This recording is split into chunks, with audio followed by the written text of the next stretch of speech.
shapes in that hard plastic. We have always done that for XWING and ARMADA, and you can tell with those miniatures like how crisp that detail is and how amazing those miniatures look.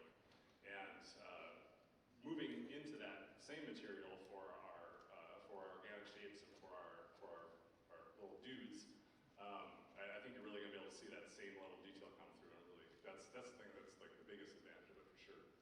Nice. Yeah, I just got very distracted by looking at. I love battle droids. I think they're hilarious. I have a soft spot in my heart for them. Yeah, they look great. They look great. And do you see Grievous's cape? Like, come on. Yeah, and another thing I think that we're bringing to this as well is much more customization. So at present, Legion miniatures are mostly you just put them together. They're one form. Going forward, you'll be able to move arms and legs a little bit more.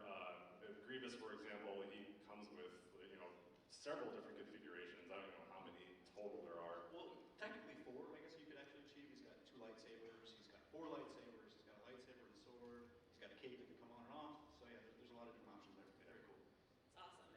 And Clone Wars, it looks different, right? With the Galactic Civil War, it's a different aesthetic, kind of a different vibe. Brian, how do you capture that change, that difference in like the art and the graphic design? We did have to do quite a bit of work. It's fine. The aesthetics of those, the Clone Wars era is a lot sleeker. You're going to have shinier robots, and it's a different aesthetic, but it's very Star Wars, and the fans, I think, are going to really appreciate the level of detail we've gone to have, like, that is definitely every little rivet on the droideka's spine, like, it's all there. It's got a much brighter color palette, too, like when you see it on the table, and just in terms of the graphic design of the boxes and things, it's just, everything in the Clone Wars was a little newer. Yeah, the clones themselves have more detail and color on their armor than Stormtroopers, so you'll have a more colorful. I think when these things at the table, especially for Legion, it's going to be amazing. Can't wait to see what the fans do with the Clone Wars kind of unit dressing and military markings. So. Yeah, I can't wait to start following everyone on Instagram as they start. That's why I always look for the hashtags, and I'm obsessed. And something I love about the prequel area is everything is the era is it's so fresh, such a different look. So that's awesome. So now we're gonna change gears a little bit and talk about Outer Rim. Who is excited about Outer Rim?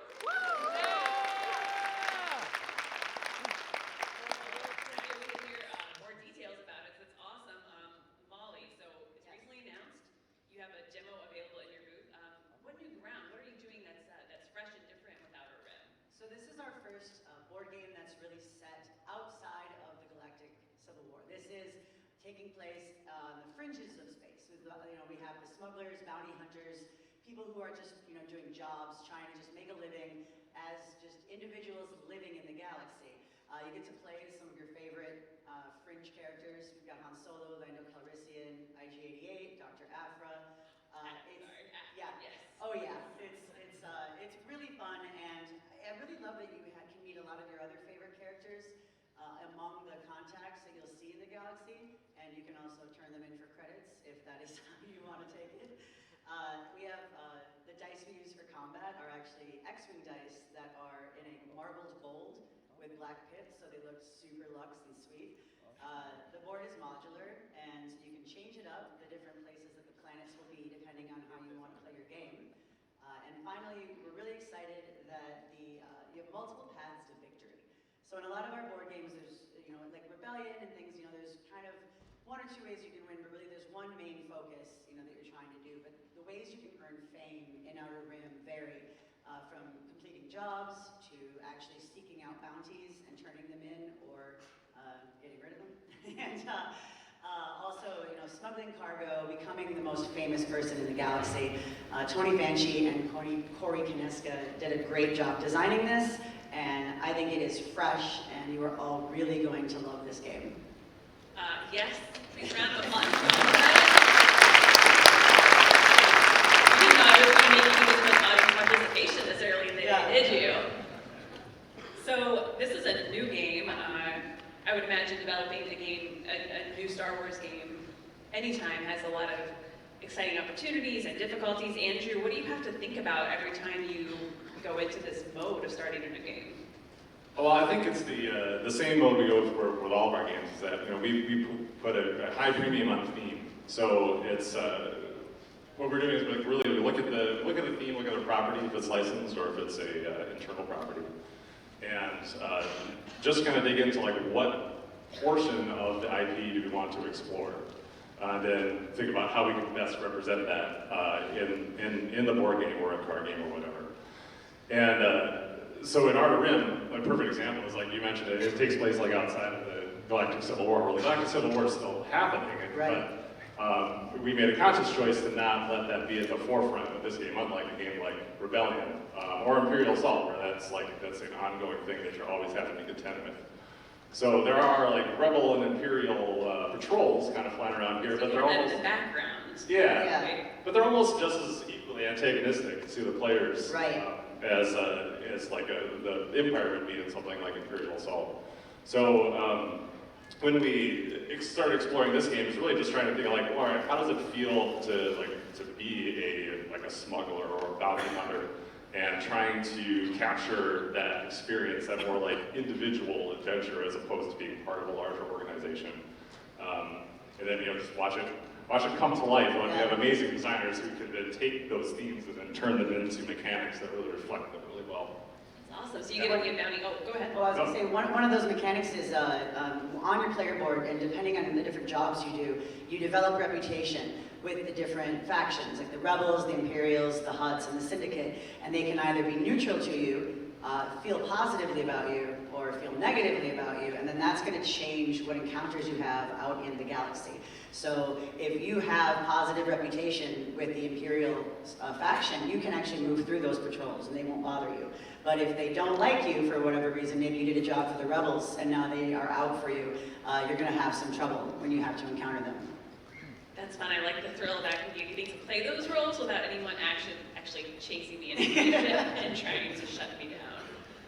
And now, Fantasy Flight Games, FFG, as I like to call them because they're my close personal friends, you have a Star Wars game in like basically almost every genre. What do you see, Andrew, as to keep exploring Star Wars in the future? Well, microphone. Well, I'm really looking forward to seeing like what's coming next for the property. Really, I mean, I feel like we're finally exploring the Clone Wars in a lot of areas where we hadn't been before, and that is a lot of that's fertile ground. That there's a lot of content there that we'll continue to explore. But I'm really looking forward to seeing what's going to happen with Episode 9. I'm really looking forward to seeing what happens with The Mandalorian and like the Cassian Andor series. Looking forward to seeing where Star Wars Resistance goes. I think there's a lot of cool things on the horizon that we're just waiting to find out more information to see like how we can then take that and then reflect it in our product. Yeah, we have never-ending Star Wars ahead, it feels like, so it's got to be exciting to just look forward and be like, no, we're good. We're going to be making all kinds of cool stuff for years to come. Absolutely. Awesome. So now, shall we talk about some X-WING? Yeah! Yes, I think they're pretty hyped about that. John, so X-WING has 7 factions. It's pretty diverse place right now, and so if someone is new to the game, wants to get started, what are some of the most interesting things about the game? Like how would you sell them? And I'm curious because I'm going to use this on my friends. But I want to see. Okay. Wow, there are definitely a lot of different options. I think you can kind of latch on to whatever aspect of the films or comics or other sources that you really enjoy and like.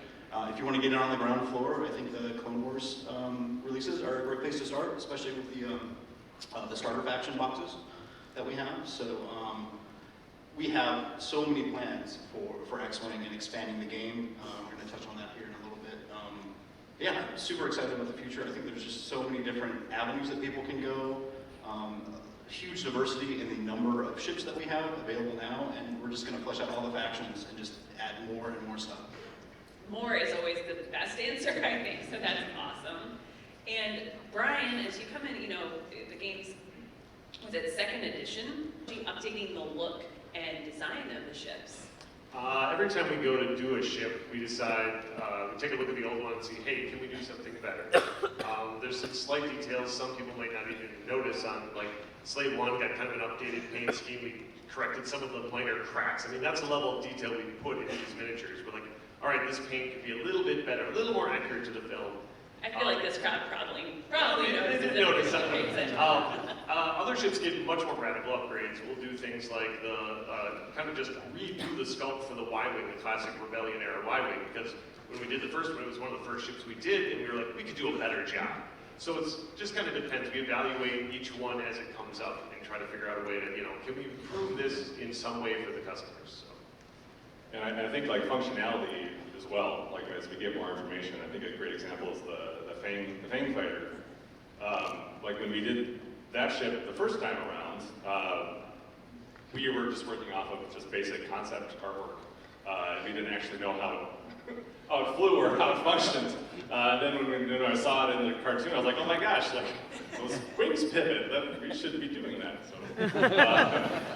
So things like that as well, because some part of working on licensed property and trying to be there when new stuff comes out is working with very limited information. So now that we have the opportunity to have more information, we can improve that stuff vastly. Can I throw a curveball at you? I'm going to do it. I don't know why I'm asking. I'm curious what each of you like for your ships for X-Wing.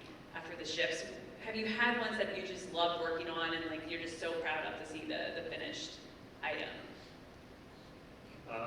I think that the X-Wing that has the opening and collapsible wings blows me away still, even though I know like that a lot of effort went into kind of making that happen, and the fact that it actually has a game mechanic associated with it is even more awesome. That X-Wing's amazing. I actually was a producer on X-Wing back during the first edition, and when we were getting the colors right on that Ghost and trying to get it so that it didn't look too cartoony, but it also couldn't not look like the cartoon. That was a really fun challenge, and I think that kind of thing, that was one of my favorite memories working on that ship.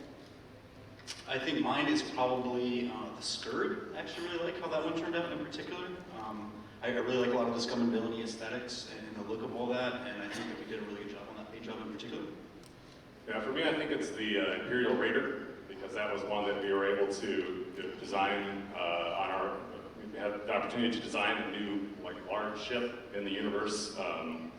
And I remember working from a very, very basic sketch that was essentially, take a TIE interceptor panels and a Star Destroyer and squish them together. And then taking that very basic sketch and idea, taking it to an artist and working with him to create it was really a lot of fun. It came together really quickly, and it was actually a very smooth process. And then for that didn't show up in Star Wars Battlefront 2, it was pretty awesome. Yeah, very cool.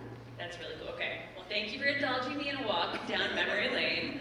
And now it's time to look ahead. So I think you may have some new ships to announce today. Yeah, we'll talk a little bit about Wave 5. Please,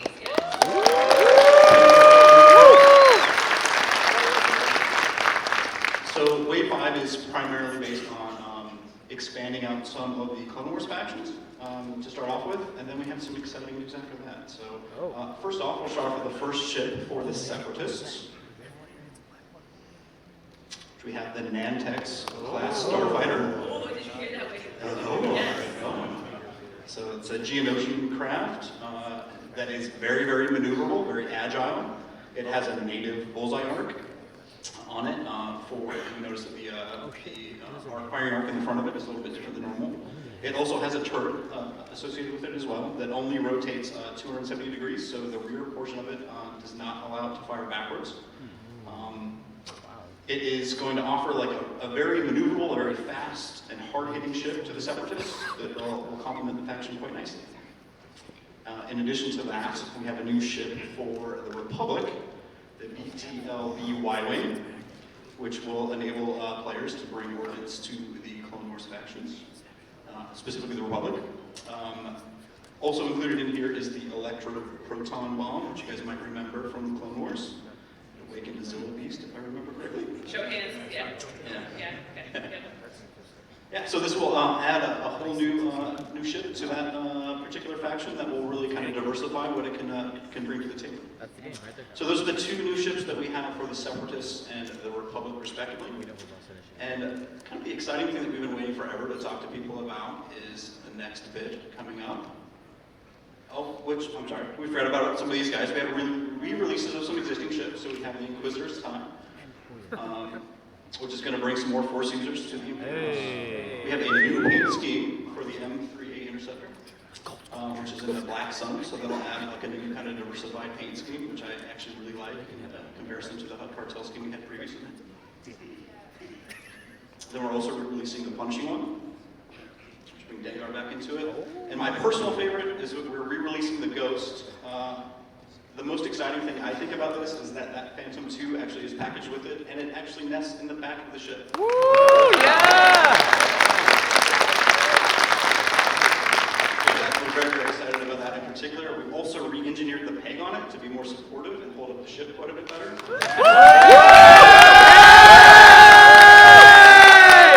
We can play with it now! Certainly listen to the feedback about that one. Thank you all for You should be pretty happy about it. Yeah. Okay.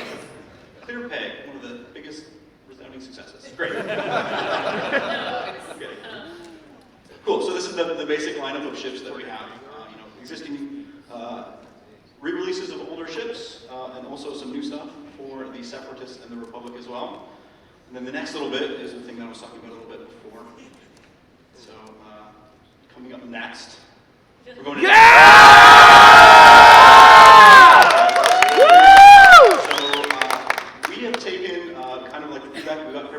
And the main focus of this particular expansion is to make the most diverse and cool multiplayer experience possible. One of the other things that we're also going to be adding to the game is the fact that we have a wing tool available. So you can fly your ships in formation, up to 6 of them all at one time, with a single wing leader, a single dial to make and maneuver all of them all at one time. It will enable gameplay to go by a lot faster, certainly more smooth. And it will really offer up like a lot of very evocative formations that you can kind of create with your ships. As I kind of mentioned before, like the main gist of Epic Battles is to provide an awesome multiplayer experience from 2 to 8 players.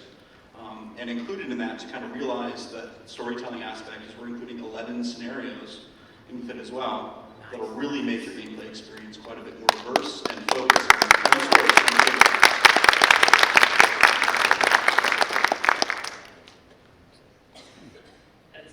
and I want all of it. I know. We're also re-releasing huge ships. So those are all coming back as well. And probably the most exciting bit for me personally, aside from just getting these things back on the tabletop in 2nd edition, is that we have re-engineered the base. It's no longer 2 bases held together by cardboard. It's one big massive piece. We have a whole new maneuver tool that actually makes the movement and kind of maneuvering of all those ships a lot simpler and a lot more streamlined and effective. The overall rules have been overhauled for how huge ships function in the game, in which they have kind of like your standard initiative value, and then they also have an engagement value. So they have kind of their own phase that happens. They get 2 actions every turn. They're very, very powerful on the tabletop, but not necessary in order for you to enjoy these larger games.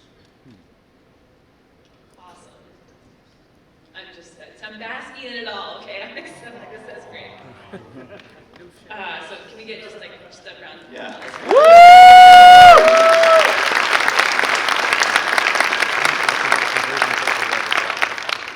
And I'd love to ask you, Andrew, why did you decide to take Epic Play it's a kind of a different direction than it was in the 1st edition?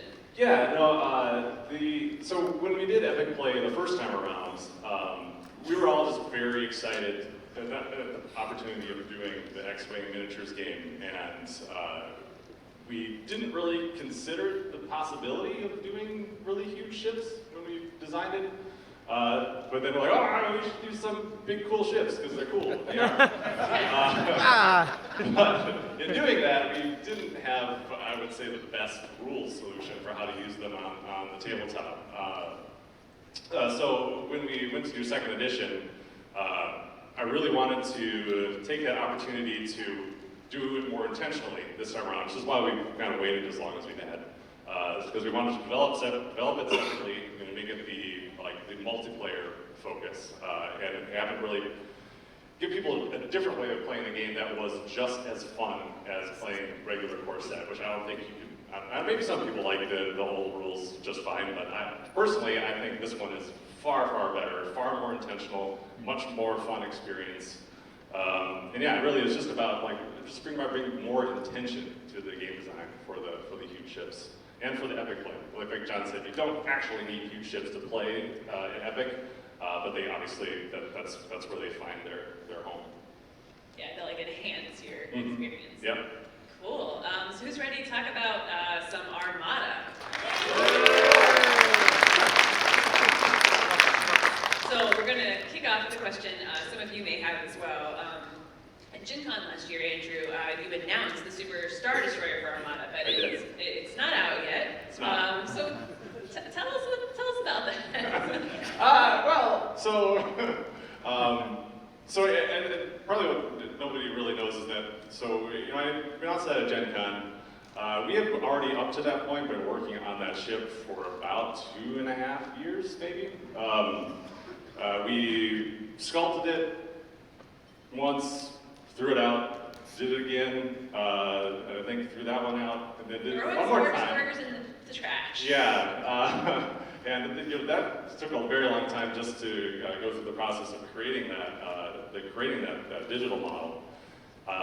And then once we actually brought it to production, it was unlike anything we'd ever tried to produce before.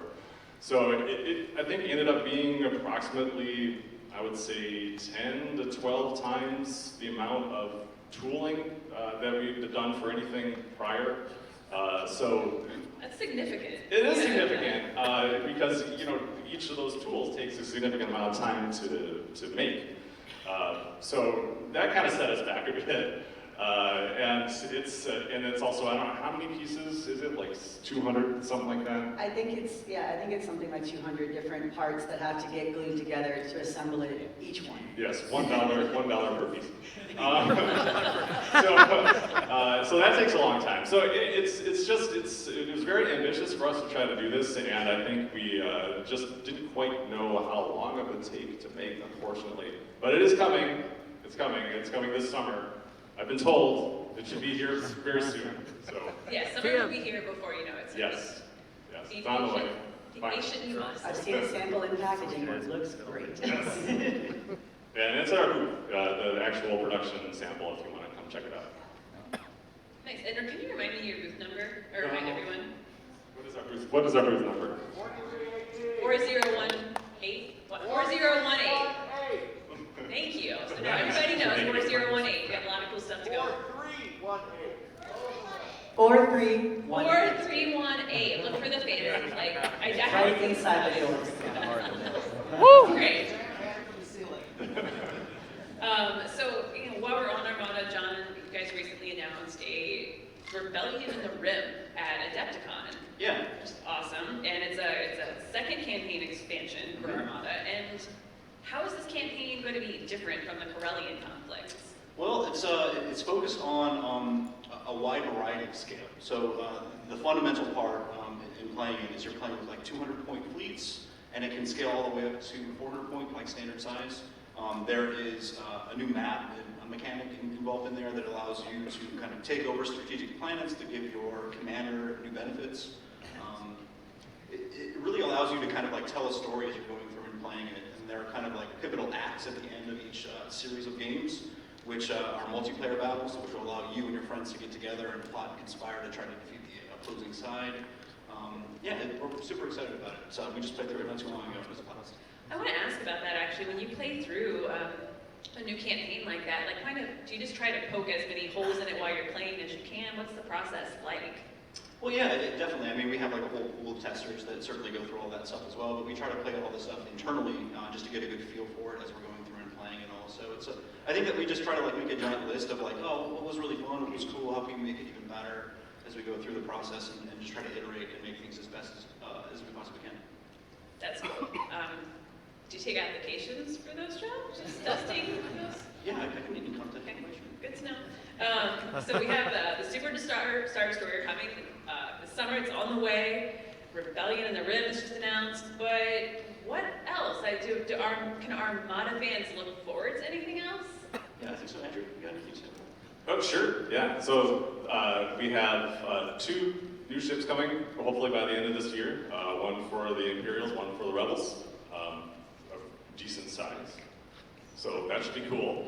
And then, so this past year at Gen Con, I announced that we're bringing Clone Wars to Legion, bringing Clone Wars to X-WING, and I left out Armada. Well, I can tell you that we're bringing Clone Wars to Armada.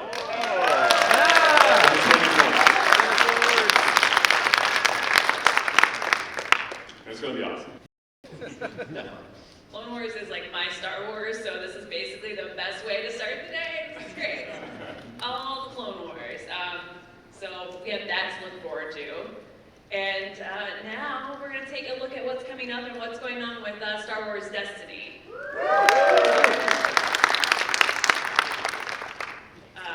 My most beloved game to play and both organize everything for. I'm somebody who likes to put things in their place, and organizing the dice it makes me really happy. It's what I do when I'm stressed out. Molly, so Yes. in Destiny, you have this really cool opportunity because you get to play out battles that they don't happen on the screen, so you kind of get to make your own Star Wars experience. But how do you still capture like the feel of it being like it's in the galaxy far, far away? Yeah, so one of the things that we really focus on is making sure that what we're depicting happened. You know, so that then you can take the things that happened to make things that didn't happen, if that makes sense. Like if you look at the events and upgrades and things, those are all, you know, from the movies you remember, from the shows, from the comics. And so those iconic scenes and characters, when you put them in together to build your own deck and make your own battles, it's like taking a supercut of the movies, right? Like you can be like, okay, what if the battle that was being fought on the Death Star was actually between Kylo Ren and Jyn Erso? Like what if we fought them, you know? And so it's kind of crazy, and you can mix eras, and it's like, you get to make your own Star Wars, you know? And I think that that's one of the unique things that Destiny brings to the table that no other Star Wars game has. Yeah, it absolutely gives you power to be Yeah. kind of like... Unlimited power. Yes, yes. I love it. Oh, sorry. Yeah, I like taking my Java deck and trying to carbon freeze like everyone in the universe. Yeah. Like, what do you got there? Okay, I'm gonna freeze him. Yeah. It never works, but I try. You gotta try. Well, and along that line, Molly, but you get to play in the sandbox as a player. You get to kind of build your own battles. What is your favorite part of getting to pull from the entire Star Wars saga? I really like making girl groups. Like that's my own personal jam. Is I like to mix together. Like I did this Jyn Ray deck that was terrible, but I had so much fun playing it because I just liked the idea of those two being back to back. You know, like blasters and staff. Like we got this, and it just. I think that one of the fun things is Destiny's a fun game. A lot of the other games, it's serious. You know, it's a dark time in the galaxy. There's really serious stuff happening. You know, people are dying to war, right? But in this game, you're having fun. Everyone's just having a good time. You're just having fights. You can almost imagine that it's sparring between friends or frenemies, as it were, as opposed to it being like something that's really for the fate of the galaxy. Yeah, a little more low stakes. A little more, yeah, a little more fun. Now I want to rebuild my deck to be Yeah. focused. Go crazy, get Why silly. haven't we done this?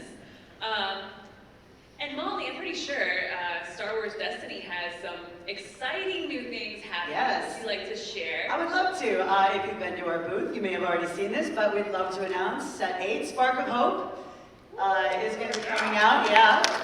This is going to build on a lot of the themes that we brought to the game in Convergence, which was the most recent set. We're also really excited to bring diceless characters to the game. You're going to be able to play characters that don't have dice. You can play as droids, Ewoks, witches. We're bringing all of that to the game now. It's really, really fun. Did you say Also- witches? Yeah, like Night Sisters. Amazing. And do all kinds of dark magics. Also, you can team up Kylo and Rey to play together to evoke that Last Jedi connection that they had. So you can put them on a team and they actually work together, the versions that you get in Spark of Hope. There's more downgrades. We're even bringing more of those. Ewoks have traps, witches have dark magic and curses, and even more cards that are playing off subtypes and subtitles and things. So we're really starting to make it so that what you bring to the table can really be affected by what your opponent brings to the table and vice versa. So it's not, we're hoping that we bring a lot more cohesion to this next, I guess, trilogy of the set, right? It's exciting. That's awesome. In a couple minutes, we're going to go to an audience Q&A. So if you have questions, there is a mic here where I'm standing in this aisle. If you would like to line up, Joe there will help you out. While you're lining up, Molly, I'd love to ask, you mentioned convergence frequently. How does this new Destiny set kind of build upon that and enhance it? Yeah, so with the convergence set, we introduced downgrades, for example, and so that's a thing where now we're going to be bringing more of those in. Whenever the Destiny development team, Jeremy Zwern, Aaron Haltom, and Tyler Parrott, whenever they're sitting down to figure out what to do next, one of the things that they do is they look at what, they look obviously all the cards in the card pool, but specifically what just came before. And what can they take in that to really, make it feel like it's a cohesive unit, with that set. So, as set 7, Convergence had 2 starters that come along with it. And then they build down with the pack so that as you progress through the new cards, you really start to get a sense of a cohesion that they have. Yeah, they spend a lot of time thinking about it, and it's really fun to watch them come up with these ideas and then write the art that goes with it, and then be like, oh, can we do this? Can we do this? Can you ask? And then we ask, and they're like, yeah, that would be great. And so getting to have LFL get excited about what we're doing too is so fun, because then that excitement, I think, really builds, and that's how you get these sets that all really do have an overarching theme together. Yeah, and that infuses a lot of just energy. Yeah, and right now this, spark of hope, the idea, we're at a dark time, things are, maybe when you're you're down to your last couple of hit points, right? But there's always that spark, and maybe you can get it with the next roll. Which is, frankly, a good attitude to have in life, I think. Let's kick it off with our first question. Sir? Yeah, you step right up. Hello? There we go. Great. We're good. First off, thank you guys so much for everything you do. We all love your games, and clearly there's a lot of love put into them. My question is X-WING related. As it stands right now, you've done a really great job releasing certain components for newer players. You can get your awesome new plastic maneuver templates. You can buy individual dice. My question is, because all the different factions, especially like the CIS and the Separatists and the clones, have their introductory packs, there's no way to get the damage deck as it stands right now other than the core. And if someone just wants to focus on only scum or only clones or only separatists, they still have to buy a core set. Is there thought or consideration to maybe individually releasing a damage deck as a side, even for tournament players to buy a second one in the future, so they're not tethered to just a core set? Yeah, I think we're really looking at ways to make new players be able to access all the components we possibly can. So by it's a little bit difficult to, especially distributing all the upgrade cards across all these factions, or make sure they're all available. We're really striving to make sure that you don't have to buy things out of faction if at all possible. And it's going to take a little bit of time to get a lot of those things available to people. And I think that we have certainly talked about making a damage deck available to people separately. I think there's certainly a way that we can do that. Great, thank you so much. Of course, no problem. Thank you. Thank you. Yeah, please go ahead. So hope you guys all doing great. Thank you so much for all the work you do. Now, we were all super excited yesterday at the trailer. We saw Lando and the Millennium Falcon. So that bubbled up a bunch of questions for X-WING players and some of the little details that happened at Adepticon. Individual ship pilots for ships that are already released, like Lando Resistance and Hera in an X-WING, which we saw in Rebels, things like that. Something in the pipeline, when, how, please, thank you. Definitely, a lot of times when we're working on the development of a particular ship, we don't really know all the information. And, a great example is the U-wing. We didn't know K2SO was going to fly that thing at the time. And of course we want to have that guy as a pilot. He's awesome. So we're definitely looking at making those things available to make all of the existing products that you already own more exciting and more intriguing. I think by introducing new pilots, probably in the form of a pack of cards. It's likely. Thank you so much. Hi there. Thanks again for all the work you guys do. My question just is in regards with The Mandalorian and the newly announced Cassian Andor show. You guys have plans to try to incorporate some of those IPs as well into X-WING and maybe see like additional pilots, additional ships, and I'm assuming also that in the episode 9 there'll probably be one or two new things as well. Yeah, of course. Yeah, as I mentioned at the top, I think we're just waiting to see more ourselves. I mean, obviously we have our eyes to like pull content from every single source that we possibly can. So yeah, we're extremely hopeful that we're going to find all sorts of awesome things in The Mandalorian that we'll be able to perpetuate through a lot of our games, not just X-WING. Yeah, definitely. Yeah. Thank you. Sure. Howdy again, as other people have already said, thank you for all the work you do. It's really a pleasure. You guys are so appreciated. I love it. That's always good to hear. That's awesome. You guys are, yeah. So today you talked more about X-WING Epic and 2nd Edition. I was wondering if with X-WING 2nd Edition Epic, will we get ships from the new factions, so Separatist, Republic, First Order, Resistance, all that, and get more ships for the existing factions? Like how in First Edition there were 2 ships for Empire and Rebellion, but we need the wild card for Scum with that. Yeah, so one thing that we didn't discuss with the slides was there is going to be a huge ship conversion kit.